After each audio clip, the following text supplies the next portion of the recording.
Welcome to Bluefish Radio. I'm your host, Lawrence Gunther. Bluefish Radio is a show about the future of fish and fishing in Canada, so you will have the skills you need to become a steward of your favorite fishing hole.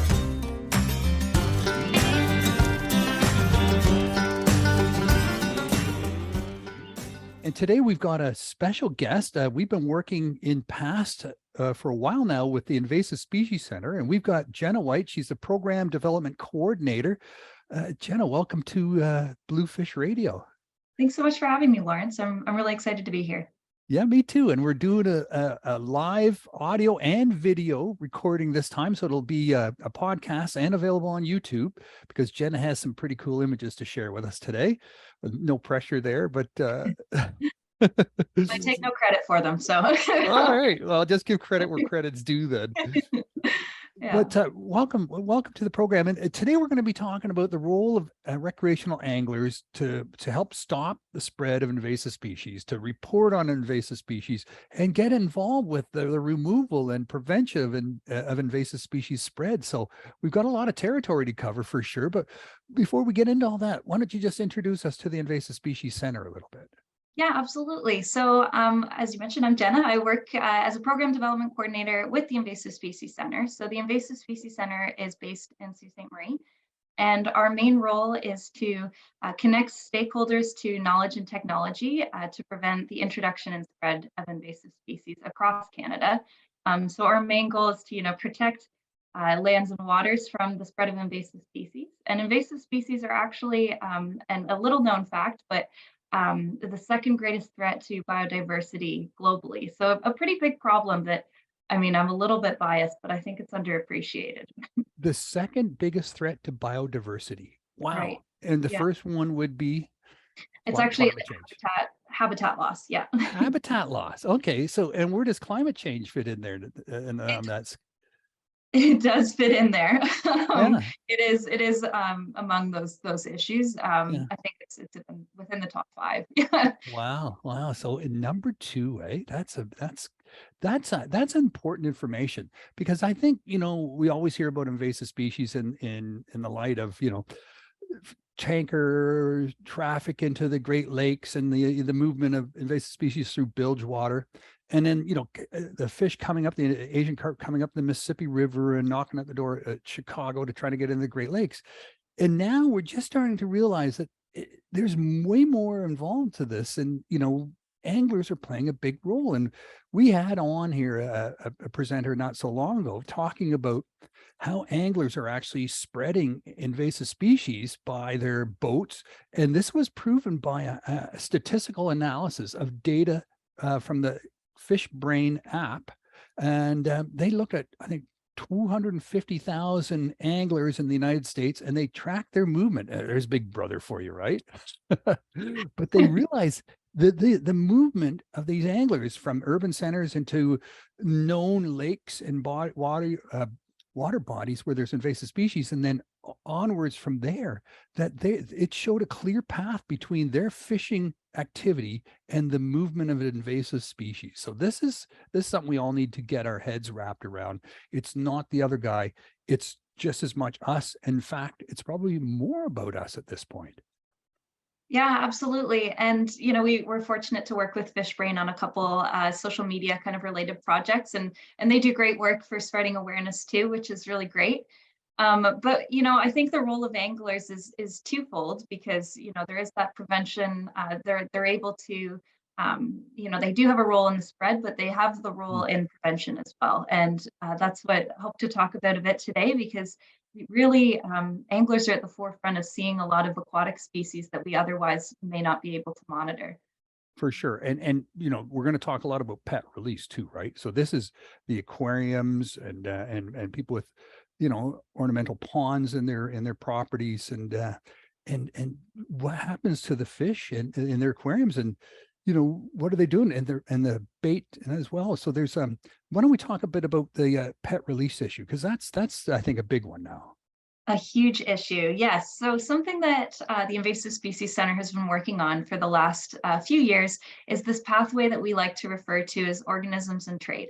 And so this pathway is a very broad, I guess the organisms in trade is a very umbrella term for a number of species pathways. So one of them, as you mentioned, is pet release. Mm, So this is something that, domestic pets, including fish, invertebrates, frogs, turtles, mammals, or aquatic plants, can be released into the wild by their owners, who may no longer wish to, own them. And mm. so this could, for instance, cause a lot of issues, especially in the context of goldfish, as this is kind of one of our central focuses for this particular program. But a couple other pathways that we like to look at are, as you mentioned, the garden pathways. So, people who have water gardens in their backyard, and when there's overflow events, or if they're connected to natural waterways, that invasive species spread can happen that way. There's also the live food market, so some species that can be released there if people own them or purchase them and choose to release them, live bait, sport fish release. And one other one that we're also looking at is e-commerce, actually, is that you can purchase invasive species online. So that's somewhere we're also trying to get into that space a little bit to try to mitigate that spread. Yeah. And another one we've talked about a lot on Bluefish Radio over the last few years is the white bucket, right? People who think they know better and they think, wow, I'd love to have smallmouth bass in this lake. And they go somewhere where there's smallmouth bass. They bring, 4 or 5, transport them illegally, because transporting live fish like that from one water body to another, you need a permit.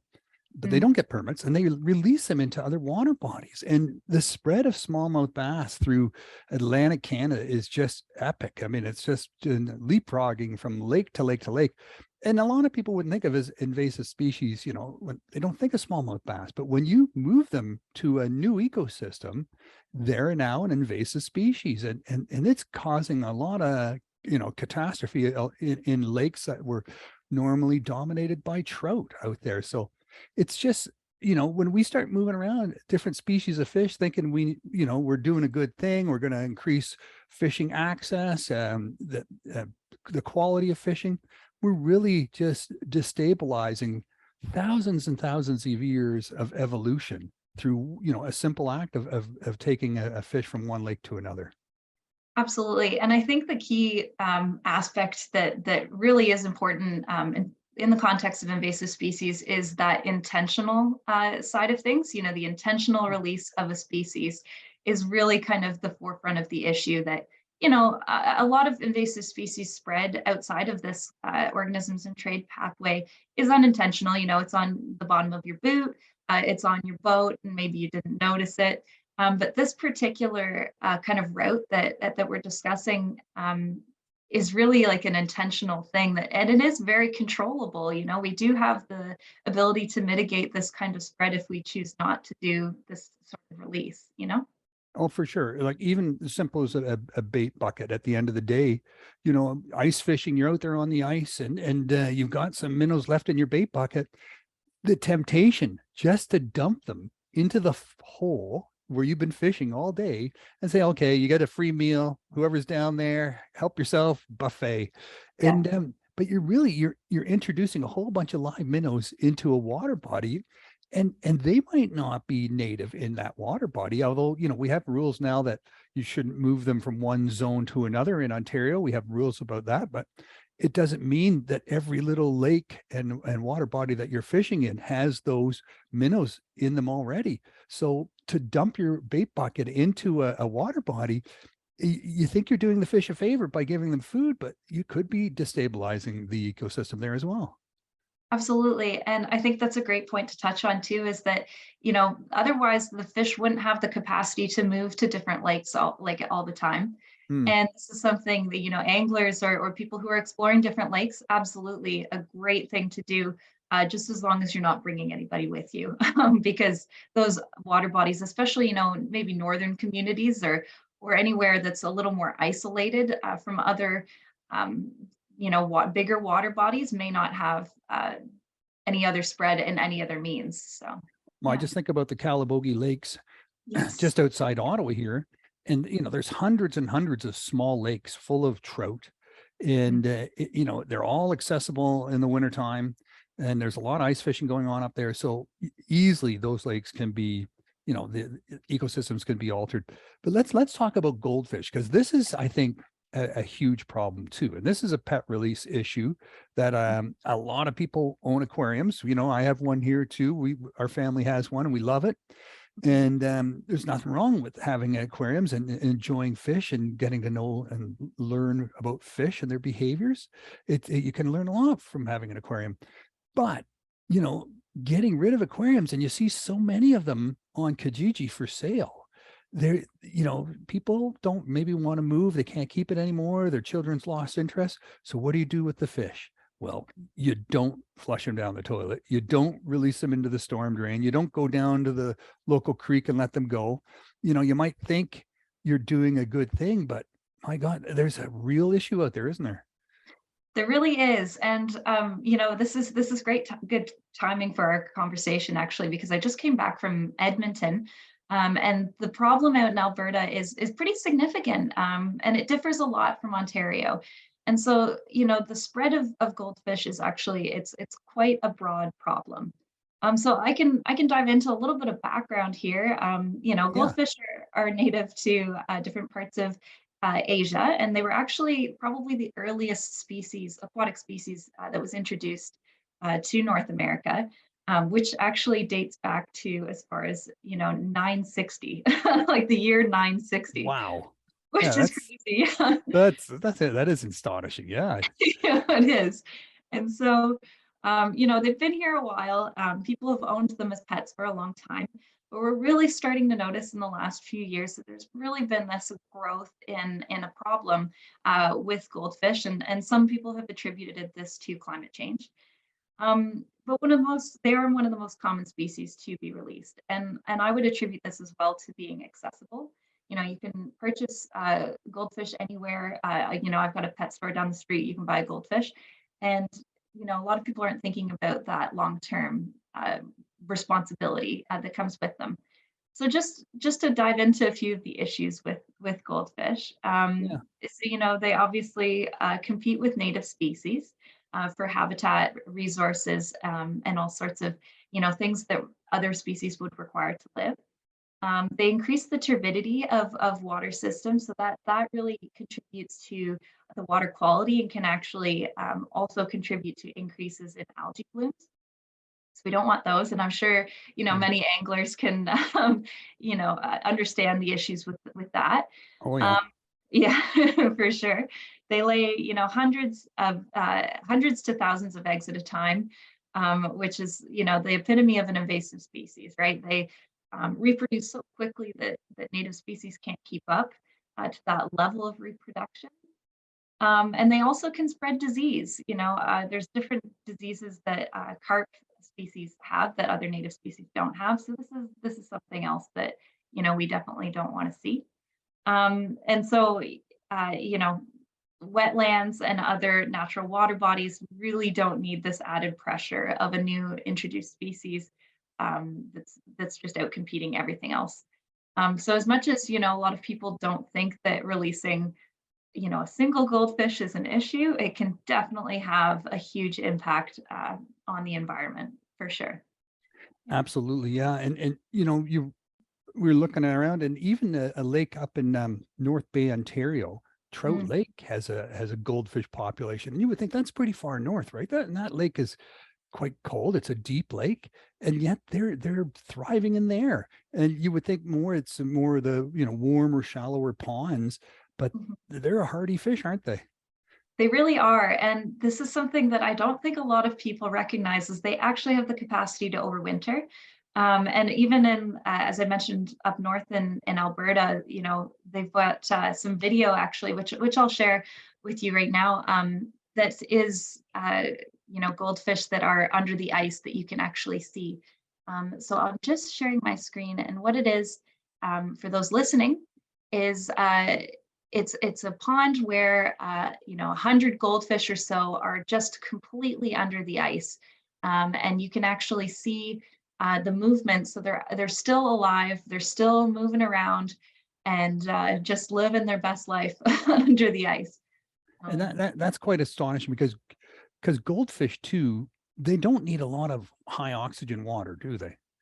No, that's the thing with goldfish. They're totally a hardy species, and this is something, even in stormwater ponds, a lot of goldfish populations are in those stormwater ponds in subdivisions behind people's houses where there are poor water conditions, like otherwise traditionally where species would survive, as you mentioned, with low oxygen, and they do have the capacity to survive in that.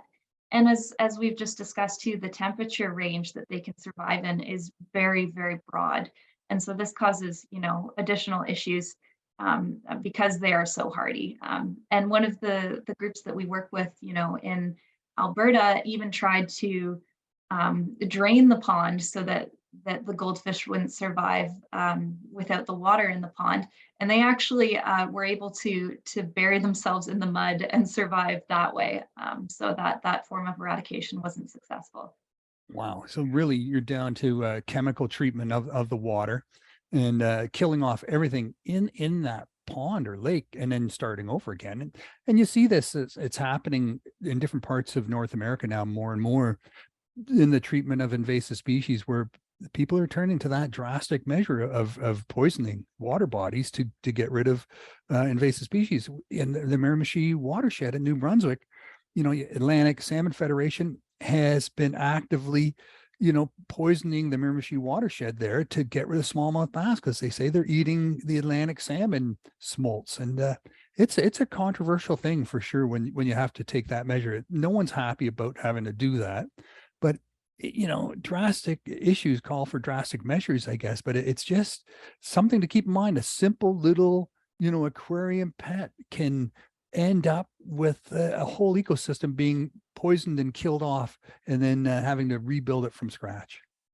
Yeah, and it's something, you're right, no one is happy about to have to do that kind of thing. The treatment that's typically used for goldfish is called rotenone, and it's a natural chemical, and so it doesn't harm other, mammal or bird populations or humans.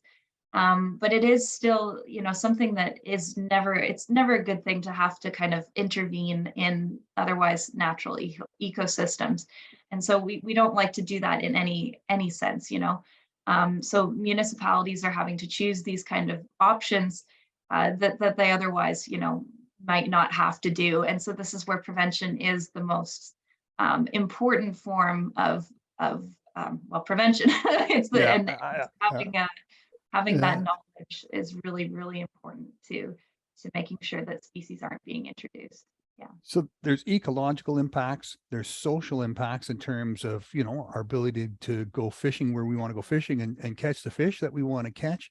And there's economic impacts as well. I mean, if you have a guide business, if you're looking at tourism, that can all go south on you if invasive species take over a water body. I think of the Great Lakes, it's a $9.5 billion Canadian freshwater fishery, and only about 350 million of that is commercial fishing. So the rest of it is recreational angling. And if we lose the salmon, we lose the steelhead, the lake trout to Asian carp, I don't think that fishing industry would survive. I don't think people would spend that kind of money to chase Asian carp, not to mention the fact that Asian carp are probably not easy to catch because they're filter feeders for the most part. That's right. Yeah. And so I actually transitioned to our Don't Let It Loose program from the Asian Carp program. And, a lot of the focus is on informing anglers of the risk. Because as I mentioned, anglers are at the forefront of the issue that, they're the ones who are impacted the most. As you mentioned, recreational fishing is a huge industry. And so this is something that is worth protecting because, a lot of people are very invested in fishing, and it's a great way to spend time, outside and with your family. And the problem, of invasive species is something that could be really impactful in a number of ways, as you mentioned, not being able to angle for the species that you're interested in, but yeah, as well as we're watching landscapes be completely degraded in other regions where they have Asian carp issues, and it totally changes our viewpoint of where we are and where we want to go, so that's a really Yeah. big issue. Even common carp that were introduced over 100 years ago into North America can disturb wetlands and weed beds, and when they're rooting around, sniffing around in the dirt looking for grubs and things to eat, the roots of the plants are disturbed and are killed, and you have whole wetland systems that are being degraded from their feeding activity. And I know on the St. Lawrence River you can have 1,000 carp coming through as one school and moving into a bay, and you go into that bay and it's just the water is pure brown. It's all stirred up from their feeding activity. And you go back a few days later and you see, a lot of the weeds are gone. They're just floating away dead. It's quite incredible, the destructive power of a school of carp. Yeah, absolutely. And, it's something, a lot of our issues with aquatics in particular, aquatic invasive species, are really hard to monitor. And Yeah. it's something that, like I say, anglers are really important for. But, when the invasion gets to the point where you can see it, as you mentioned, with the Yeah. brown water and the turbidity and everything's all disturbed, then that's when we really started to notice the problem. And we really want to try to prevent us getting to that point, because it's something that, once it's there, it's really, really difficult to manage because there are so many of them, even though that's when we see them the most. But again, monitoring is really, really important for this particular perspective, because, it is stopping it before it gets to that level. Let's talk about the bait management program in Ontario. I mean, we have the province of Quebec. They decided a number of years ago to make illegal the fishing of live bait, not worms, but any sort of minnows. You can't even fish using dead minnows because it could transfer disease. So that was a huge step they took in Quebec to stop that. And everyone scratched their head and go, "Wow, what's going on there?" But now we've got something similar happening in Ontario. Not a complete outright ban of the use of live bait, but it's been really restricted. Talk to us a bit about the science and how that came about. Yeah, absolutely. And I'll preface with I myself am not a biologist, but I'm definitely interested in this. But yeah, so the bait management now in Ontario, there's the restriction on live bait dumping, and or even just any bait dumping, even live or not alive. And this is because invasive species can actually be mistaken for different bait fish species. And so at least one of the reasons that this was in place is because of invasive species. And, as we were just talking about, grass carp are an actual product of this, that they can look like different types of bait fish, and they are very difficult to distinguish when they are juvenile. And so this is one of the reasons, maybe people purchase it and have no idea that it's actually an invasive species. And if it isn't used during the course of an angling opportunity, then and it's released, then it can absolutely have an impact on a different water body. So the idea of this bait management program is to really prevent, accidental release of invasive species, or introduction of non-native species to different lakes that otherwise wouldn't have the capacity to get to those lakes. I mean, with the zones, they're trying to prevent the spread from one zone to the other of disease or different species of minnows.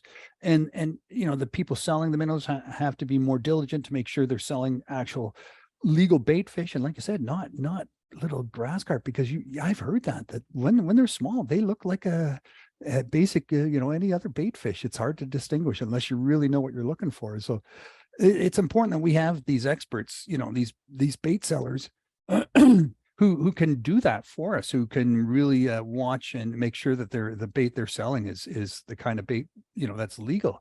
It's astonishing. I don't think we realize how destabilizing this can all be when we're fishing with live bait. Yeah, again, just a little tiny minnow. How can this be a problem, right? It just boggles the mind.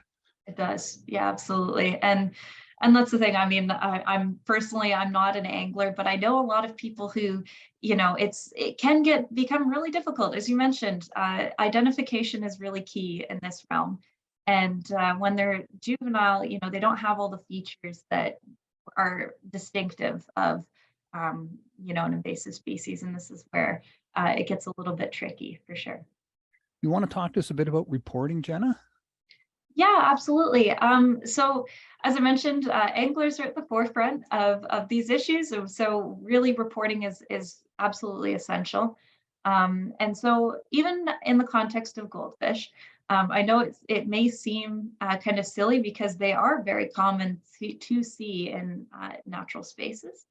But we do ask that anglers are reporting different sightings of goldfish to the invading species hotline, which is actually run by OFAH. So they have a hotline phone number that's found on their website, and you can give them a call and let them know what you've seen. And also there's EdMaps, which is an online resource where you can also input where, like a GPS coordinate and where and what you saw And in the that's good for Canada, the EdMap, I think. That's Yes. Canadian Food Inspection Agency runs that across Canada. I think so. It just switched hands, and it's based in the University of Georgia. They were the ones who actually got it going, I think. And so it's interesting, like yeah, but it does cover all of Canada, which is great. And I think CFIA does do a little bit of work in they can identify the species. Yeah, so Okay.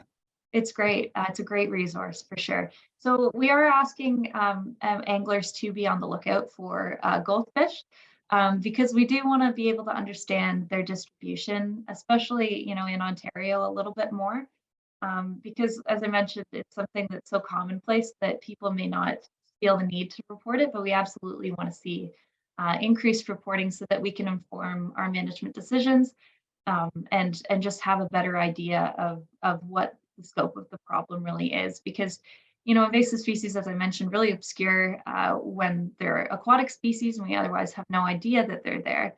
But we need to understand the spread in order to kind of communicate that to people and facilitate some outreach programs and also management programs. And monitoring is probably another part of reporting, just watching over and seeing if there's shifts in the ecosystems that are occurring and noticing that that's a real citizen science kind of role all anglers can play. What's changed, from this year versus last year. And if you see changes happening over a period of time, that's worth reporting as well, because something is behind that. And, knowing and getting to understand what is causing those changes is, that can also identify an invasive species culprit behind all that as well. Absolutely. And the role of citizen and community science is really key in making sure that we're monitoring. We can't be everywhere at once as much as, we'd like to be. And so it Yeah. really helps to have those eyes out there, keeping an eye on things. But, it's interesting. The Invasive Species Center actually had the ability to go to the COP15 conference, which was the Biodiversity Convention, UN Biodiversity Convention's 15th conference of the parties on biodiversity.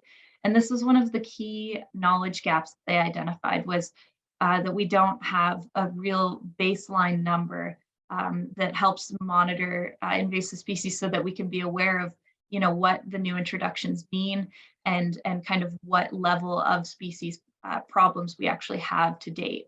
And so this is one thing that we're working on, is to try to improve monitoring in Ontario and in Canada. And another, story here that I did want to share, kind of on the monitoring front, is related to an angler who actually stopped somebody from releasing a goldfish into a pond, and that was a really great, story to hear about somebody who's being that citizen, somebody who is aware of invasive species and who was able to kind of stop that introduction. So we do, if there's that prevention front, but there's also clearly somebody is keeping an eye on things, and we love to see that. Conserve and protect, right? We hear about that a lot now with a lot of these marine protection areas being established, and those values of, we have to step up and become stewards. We have to look after these ecosystems. They give us so much pleasure. They give us so much benefits from food, from just connecting with nature, from distressing, a safe place to recreate with our family, a place to, connect with friends.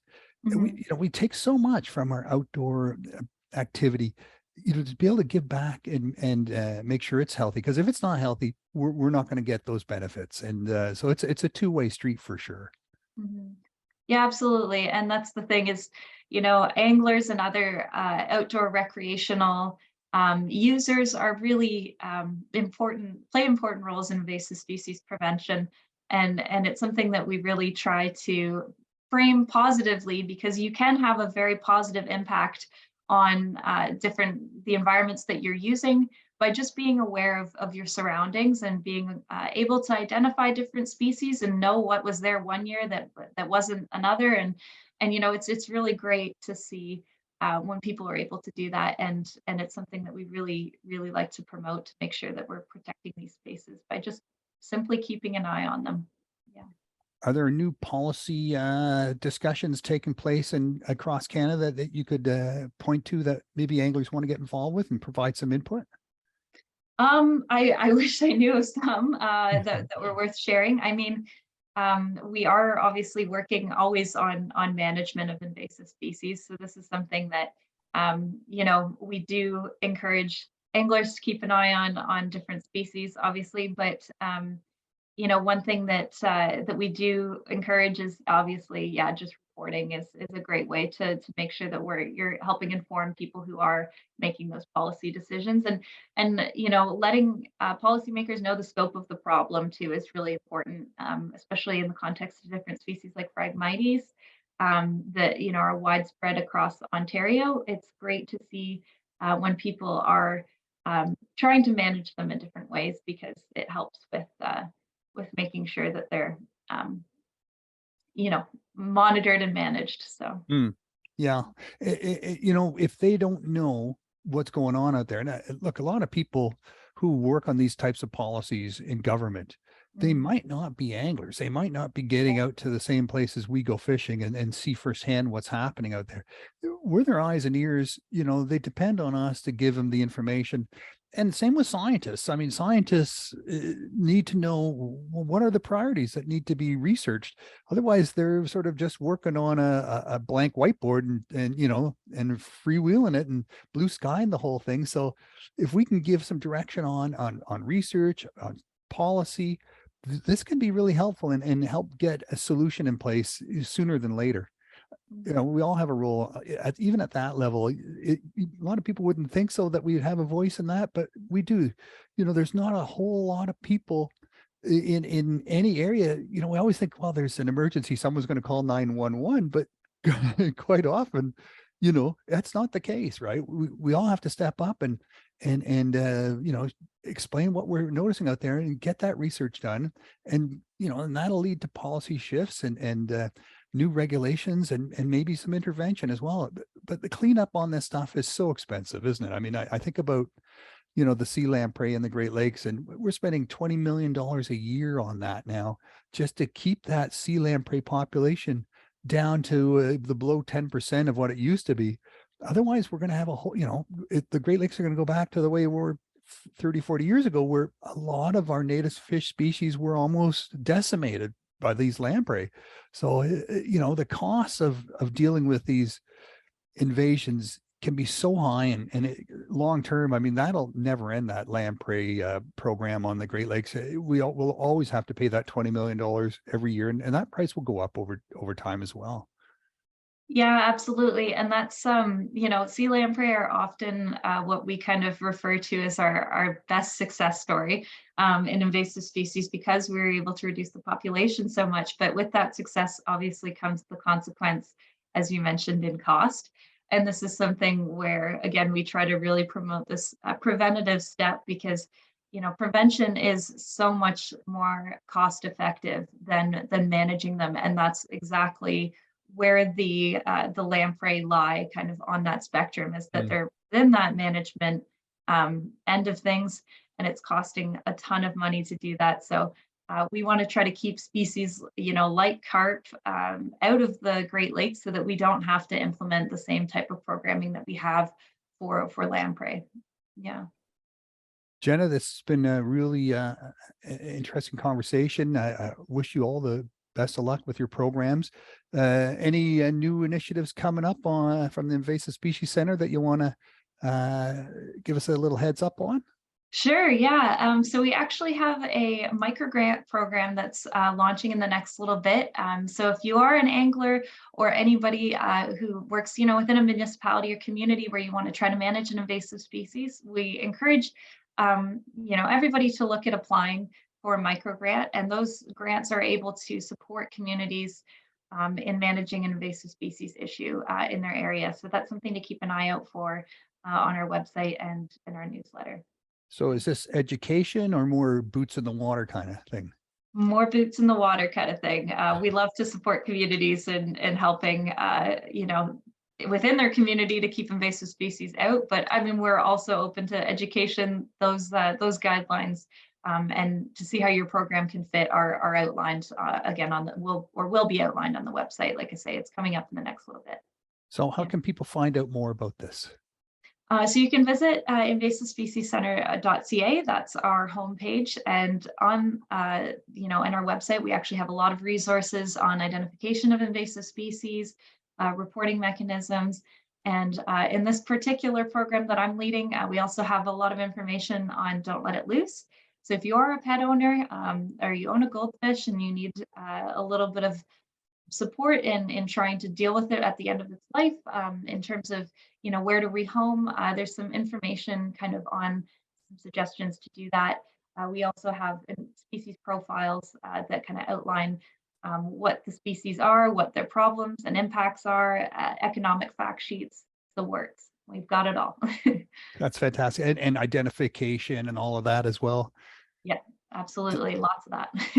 That's so cool. I just thinking about aquariums again, and we've had some fish that we bought that didn't turn out to be as social as we were hoping in our tank, our community in our tank. So, but the aquariums where we deal with, they have a return policy. You can bring any fish back at any time, and they'll actually buy it back from you. And they put it in a monitoring tank, and they'll find it a new home. So, don't these programs are out there by the private sector. So if you're dealing with an aquarium business, make sure you're dealing with one that offers that possibility as well. So you don't have to think, oh, okay, what are we going to do with this fish, kids? It's because, no one wants to see you toss that one out in the compost pile. I mean, kids aren't that happy when that happens, but there is a cycle of life for sure. But being able to find those fish new homes is always a better solution.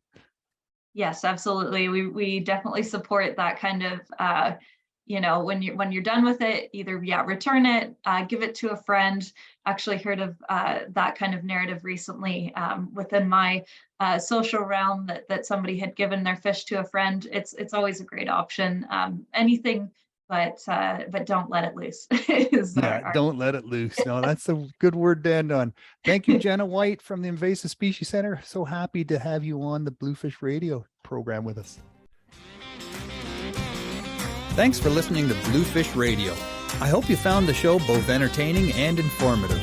Bluefish Radio is made possible with the generous assistance from the following supporters.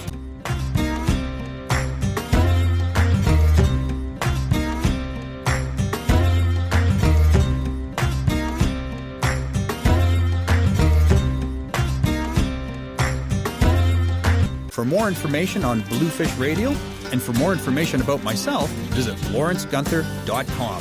Thanks for listening.